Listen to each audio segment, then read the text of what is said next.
I never considered myself a particularly suspicious person. In marriage, I believe in trust.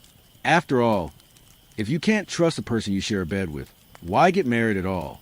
But in hindsight, I realize some things just can't be ignored. My wife's name is Emily. We were married for almost 8 years, and for most of that time, I thought we were a strong couple. We went through a lot together: a mortgage, the loss of my father, fertility struggles. Friends were envious. Our parents praised us. I worked in an IT company, mostly from home, and she worked in the marketing department of a major furniture retail chain. We weren't rich, but we had enough. I thought we were happy. But about 6 months ago, something changed. Nothing obvious, no fights or tears. Just silence, coldness. She started staying late at work more often. The sparkle vanished from her eyes. She stopped looking me in the face when she spoke. The little touches, light, fleeting, familiar, disappeared. I tried to chalk it up to stress. She and her boss were launching a new ad campaign. "It's just a hellish week," she said, kissing me goodbye. That night, she came home at 1 a.m., said there was a company event. I believed her. Trust, remember? But doubt, like a weed, had already taken root. Especially after one incident I couldn't get out of my head. It was a Saturday. She said she was going to the spa with a friend. Nothing unusual. I stayed home with my laptop, working on a presentation. A couple of hours later, I decided to order pizza. I went to our shared credit card, and something nudged me to check the transactions. Intuition, or that sixth sense men develop when everything's falling apart. And there it was, between 2 spa charges, a hotel room reservation downtown. No one books a spa and a hotel at the same time unless they're planning to spend the night. I took a screenshot, said nothing to her. I just started observing and acting. The following week, I bought a cheap GPS tracker and installed it in the trunk of her car, hidden under the mat. I knew it was illegal. I didn't care. I wanted the truth. A couple of days later, I saw her drive not to the office, but to the same hotel district. She stayed there for 3 hours. According to her, a meeting. The next morning, I contacted a private investigator recommended by a college friend. A tough guy, no smiles. "If she's lying to you, I'll prove it," he said. We shook hands. I gave him everything: schedules, screenshots, tracker data. Then came the waiting. A week passed. I lived like in a parallel universe. During the day, I pretended everything was normal. Smiled, cooked dinner, asked how her day went.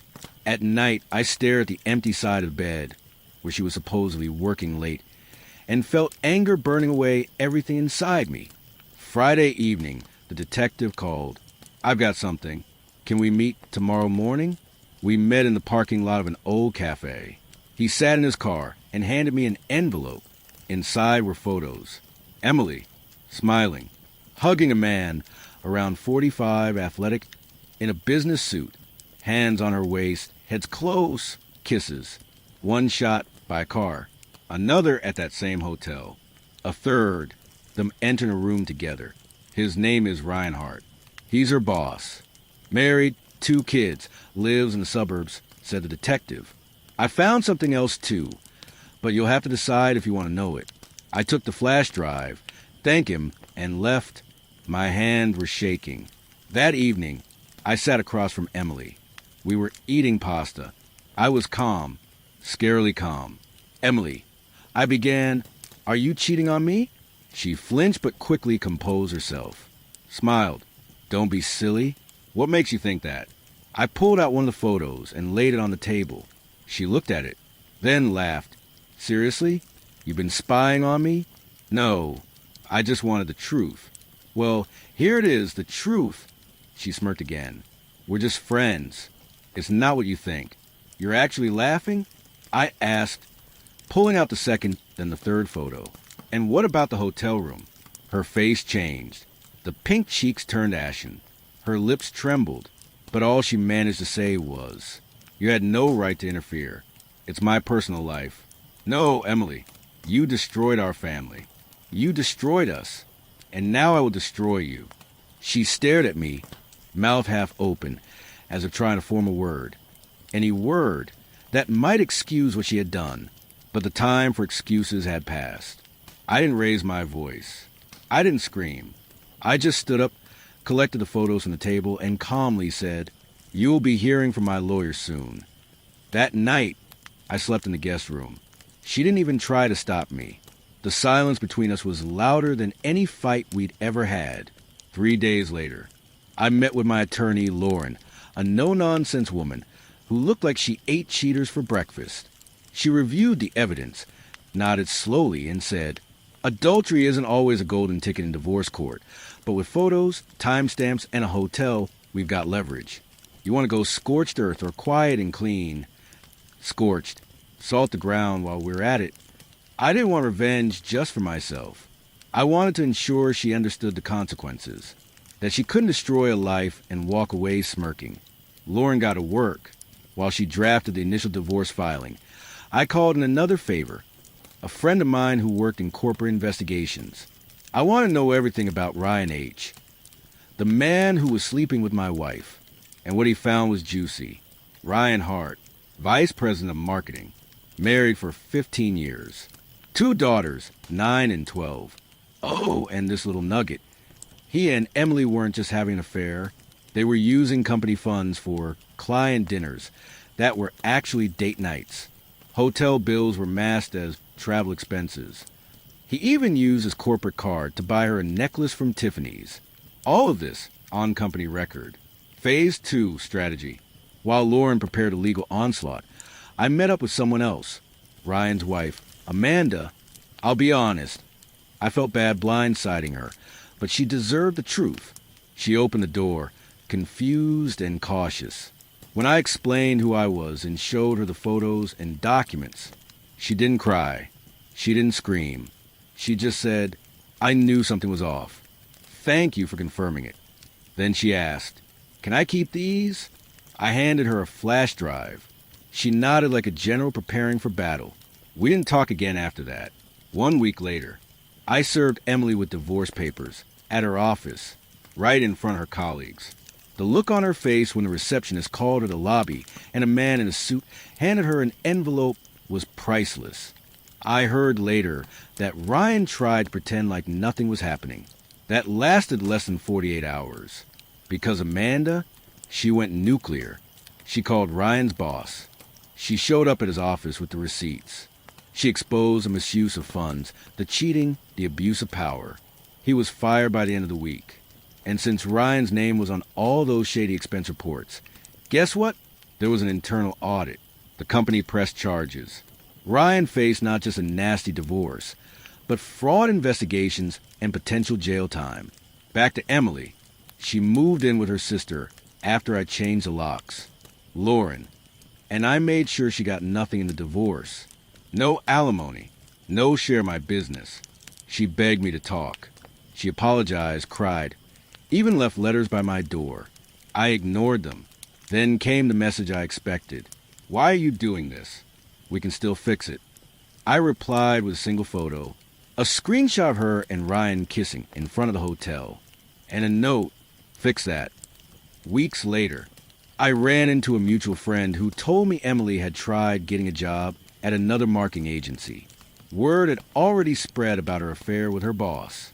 Apparently, Ryan's scandal made the rounds in industry circles, and her name got swept up with it.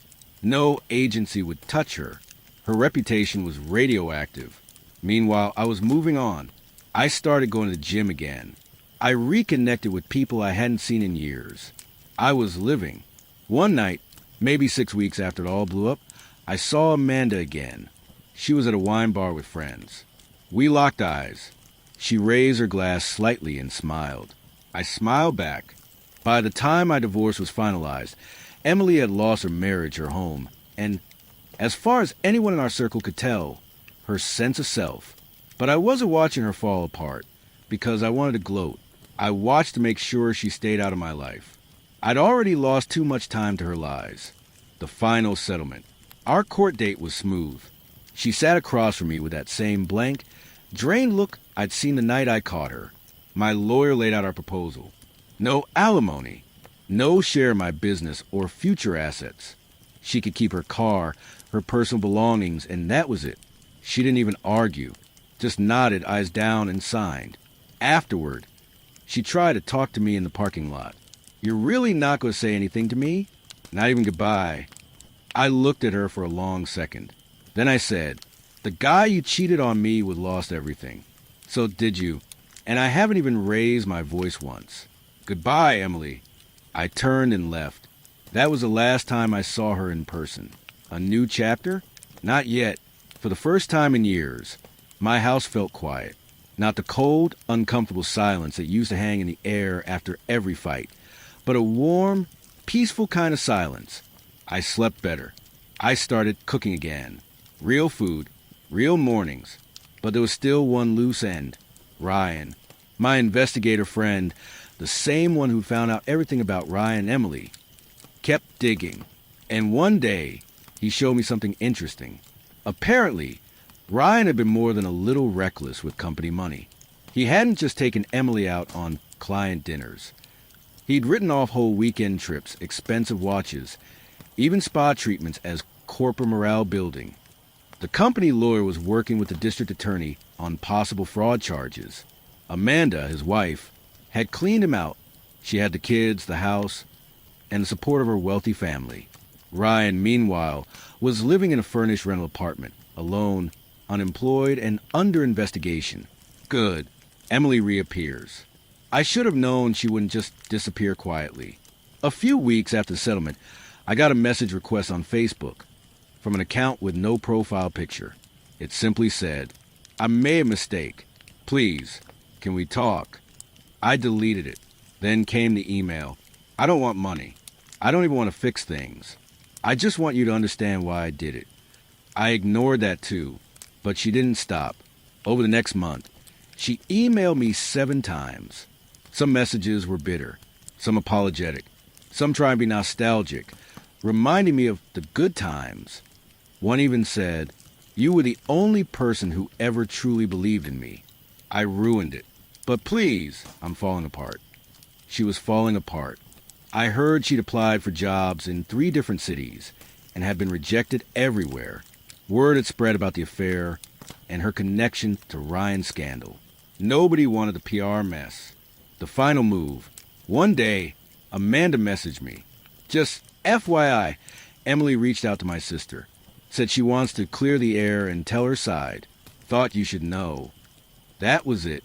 That was the line. So I made one final move. I drafted a legal cease and desist letter. Made it clear that further contact would be considered harassment. My lawyer sent it. Certified mail. That was the end of it. Life goes on. A year later, I was in a much better place. My business was thriving. I had a fresh apartment. No ghosts. And I'd started seeing someone new. Slow, careful, but good. One night, I met Amanda again. This time it wasn't accidental. We met for coffee, then dinner, then more dinners. We weren't bound together by trauma. We were bound by resilience. As for Ryan and Emily, Ryan pled out in court to avoid jail time, got slapped with heavy fines, and is now banned from holding executive positions in any major firm in the state. Last I heard, he was managing a car lot. Emily, she moved to another city, tried to start fresh. I don't know what happened after that, and I don't care. They cheated. They lied. They thought they'd get away with it. But karma came early, and it wore a suit. If you want more stories like this, real stories with justice, emotion, and plot twists you won't believe, don't forget to subscribe to the channel, Reddit Real Talk, where the truth always comes out in the end. 6 months had passed since Emily finally vanished from my life for good. Amanda and I were still in touch, though we had both made it clear we weren't going to rush anything. We'd been burned, scorched really, and neither of us wanted a relationship built on trauma bonding. But as the weeks rolled by, it became obvious we weren't just healing, we were growing. But as life would have it, just when things finally started to feel steady, the past found a way to crawl back in. An unexpected letter. It started with a piece of mail. Not email, not a phone call. An actual handwritten letter delivered to my new apartment. There was no return address. Just my name on the envelope in shaky cursive. I knew that handwriting. Emily. I stared at it for a full 5 minutes before opening it. It wasn't a long letter, just a few paragraphs, but every word reeked of desperation. I don't expect forgiveness. I just need to say this before it's too late. She went on about how she was in therapy, how she'd found God, how she regretted everything. She said Ryan had used her, and that I had been the only real love she ever knew. At the bottom, she wrote, I don't want to die with you thinking I was a monster. What the hell was that supposed to mean? I showed Amanda. She frowned. You don't owe her anything. Not a response, not closure. She made her choices. I agreed, but I couldn't shake the unease. Was this a suicide letter? Or just another manipulation? I didn't reply, but a part of me wondered, what if she really was spiraling? The car outside. About 2 weeks later, something strange started happening. I began noticing a white car parked across the street from my place. Same car, same spot, every night for 3 nights in a row. I couldn't see the driver, but it made my skin crawl. The 4th night, I finally approached it. No one inside. The car was off, but it had out-of-state plates. I called a buddy who worked in parking enforcement and gave him the plate number. He promised to look into it discreetly. The next day, he called me. That plate's registered to a rental agency in Emily's name. So now she was back in the city. But why? Amanda gets a visit. That weekend, Amanda called me, voice shaking. She came to my office. I froze. Emily? Yes. She wasn't threatening, just weird. Said she wanted to talk woman to woman and explain her side. She looked rough, like she hadn't slept in days. My receptionist called security and they escorted her out. This wasn't normal anymore. I called my lawyer immediately and reopened the restraining order discussion. We had enough proof now. The letter, the car, the unwanted visit to Amanda. A formal complaint was filed, and a temporary restraining order was granted within a week. Emily was legally banned from contacting either of us in any form. But then came the interview. It was Amanda's co-worker who saw it first. A local blog had published an anonymous guest piece titled, My Side of the Story, The Truth Behind a Very Public Divorce. The author never used names, but the details were unmistakable. She painted herself as a misunderstood woman stuck in a cold marriage, tempted by affection from someone else, then crucified by men who saw her as property. She even described the infamous wedding ring confrontation in my office, twisting it as a moment of vulnerability exploited for vengeance. I was stunned. Amanda? She was furious. She's trying to flip the narrative, turn herself into the victim. It was dirty, but ultimately, it was also pathetic. The article got barely any traction. The blog was small. A few angry comments showed up, mostly calling her out, and then it vanished into digital dust. The real ending. 3 weeks later, I got a final update from my lawyer. Emily had violated the temporary restraining order by contacting Amanda's office again via email. That gave us what we needed to lock in a permanent restraining order. Not just for me, but for Amanda too. Emily was gone. For real this time. Moving forward. By now, a year had passed since the divorce. Amanda and I had quietly moved in together. We weren't rushing anything, but life felt calm again. There were still shadows, memories that came back unexpectedly. But there was also light, weekend getaways, laughter, rebuilding trust. I wasn't the man I was before. I was wiser, stronger, and more aware of how fast a lie can burn everything down. But even more than revenge, I'd found something else. Peace. And that was the real victory. If you're still with me, thanks for listening to this journey. These stories are real, raw, and proof that truth always finds its way. Subscribe to Reddit Real Talk, because real people have unbelievable stories. 2 years later, it's strange how time dulls pain. 2 years had passed since the storm, since I found out the woman I planned to spend my life with was sneaking around with someone I thought was a friend. 2 years since the traps, the documentation, the courtroom chess match, and the final slam of the gavel that ended our marriage for good. 2 years of rebuilding myself, not just from the broken marriage, but from the years of subtle erosion I hadn't even noticed. When you're with a manipulator, the damage isn't always obvious at first. It seeps in like a gas leak. You only realize how poisoned you were once you finally step into fresh air. That fresh air, for me, was Amanda. Amanda and I, we took it slow. Like two people who knew what it felt like to lose trust.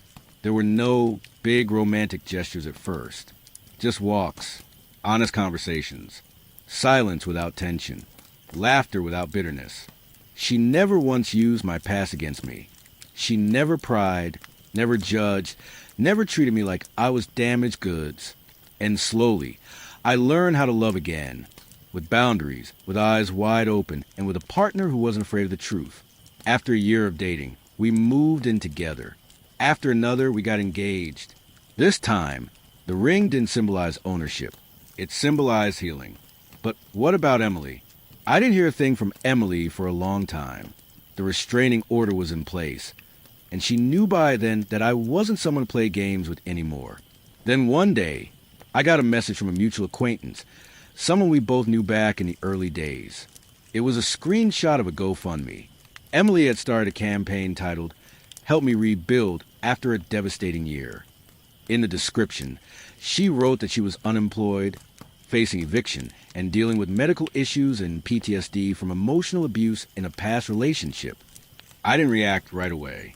I stared at it for a long time. There were photos. Emily looking tired and worn out, nothing like the polished, self-assured woman she used to be.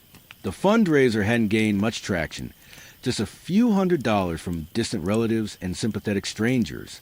There was no mention of Ryan, no mention of accountability, just the same vague rewriting of her own history. What happened to Ryan? Speaking of Ryan, he didn't fare much better.